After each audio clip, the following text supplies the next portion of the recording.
Hi, welcome back to Miss Liz RPG. Today's video is going to help you increase your passing rate in your B1 test. Make sure you watch until the end. And you know what?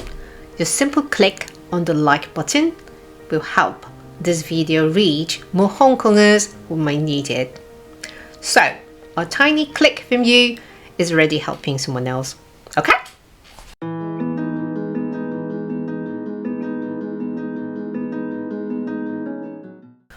So, I have started offering free of charge B1 mock exam sessions to Hongkongers since about a week ago. And honestly, it has been really lovely. Even though we only met on Zoom, I felt like I have met some new friends. Yeah, I'm flattered by their positive feedback. Like they said, my sections helped them feel less nervous, and some even said it gave them more confidence. But you know what's funny? Many of them said the same thing during the ice-breaking section. I'll give you 5 seconds to guess.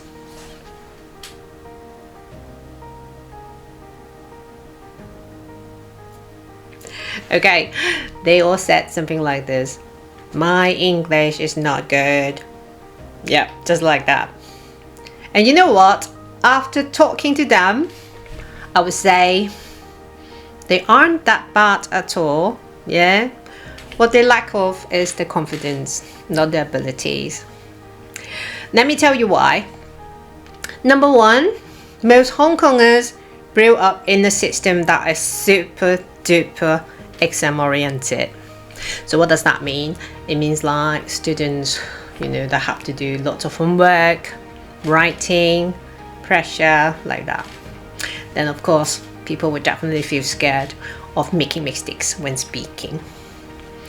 Number two, many Hongkongers don't get to use English in their daily lives. Am I right? So English basically becomes something they only learned in books, not something they live. Well, if you want more details, I actually made another video talking about that, so I'll put it in the end screen. Anyways, I'm really happy that the people I helped, they said my sections were very useful. And of course, as I said, I got to meet make some new friends. But I just want to say that again, that I'm not accepting new students anymore. Because first of all, I already have a certain number of students on hand. Second of all, I'm also working as a UK FCA regulated mortgage and protection advisor here. So I want to maintain high quality in both roles. Otherwise, I feel overwhelmed by the workload. So you can do is you can hit the subscribe button if you haven't done it already, where you'll still get like English tips, educational contents, parenting skills, and even silly things happened in my work, because why not? You know what, I'm thinking about starting a new channel as well, probably using the same heart-led educator style. They want to share the knowledge to teach people more about UK property, mortgages, protection. Just like helping people to understand, more and better for the choices, because, that's a big thing, big decision in life. And I just want people to understand first before making those choices, if that makes sense. Yeah, I'm still thinking about it, but yeah, we will see. And also one thing that I need to remind is I'm not a B1 examiner, okay? I'm just sharing based on my 18 years of English teaching experience. But of course, I did take the B1 exam myself, because as mentioned in the previous video that I wanted to help my husband prepare.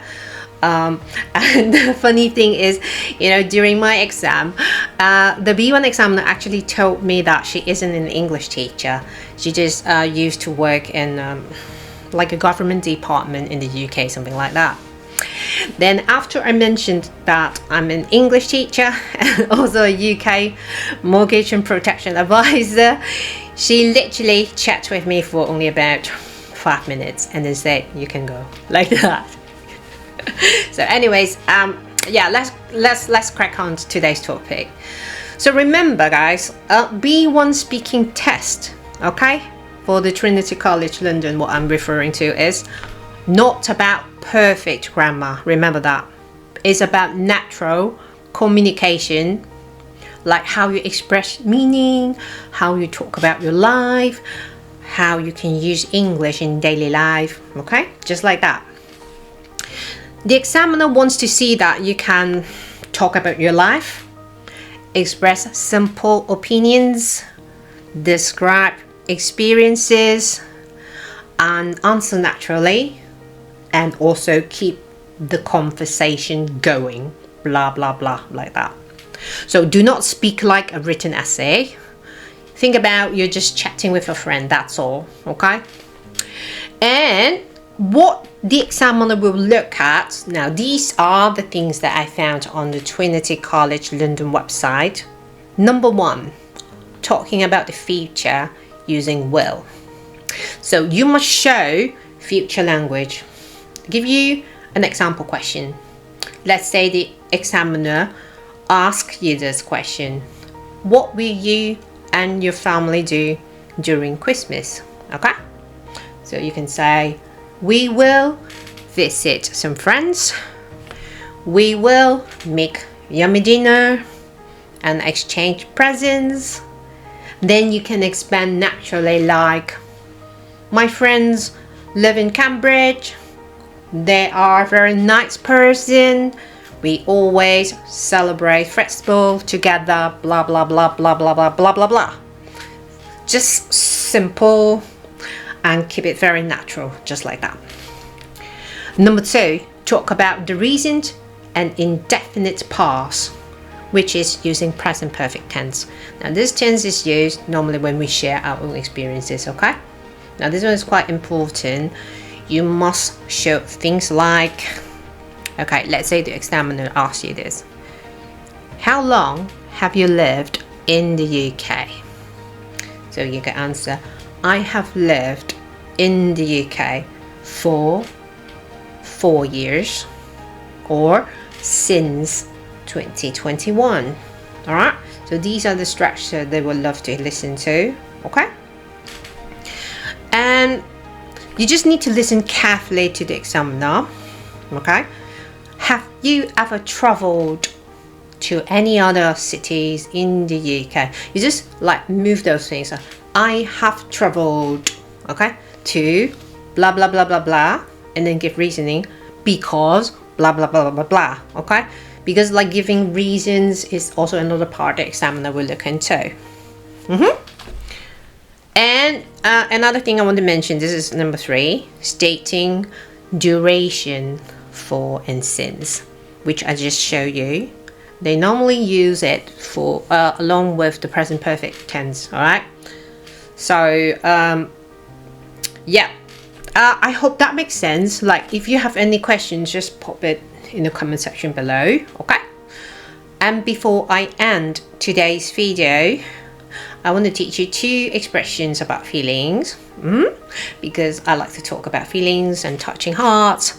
So the words related to those would be taught at times, and I'm very happy to do so.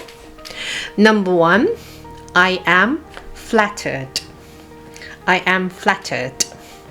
Okay, it means like you feel honored, you feel touched, okay, you feel surprised, okay? So my example was like, people said my sections were very useful and I feel flattered, or I am flattered, okay?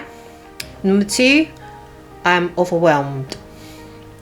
Like you feel like there's too much, okay? Too much that you basically couldn't handle, maybe causing you a feeling a little bit stressful, like, you know, emotional, like that. So you can say, oh, I feel overwhelmed by the workload, or I am overwhelmed by the workload. Yep, just like that. Okay, that's all for part 1. Feel free to leave a comment below, as I said, if there's anything that you don't understand, okay? And for part 2, I will cover a little bit more, like what the examiner will also look into and the typical mistakes that Hong Kongers make. Okay? Alright, see you guys soon. Bye.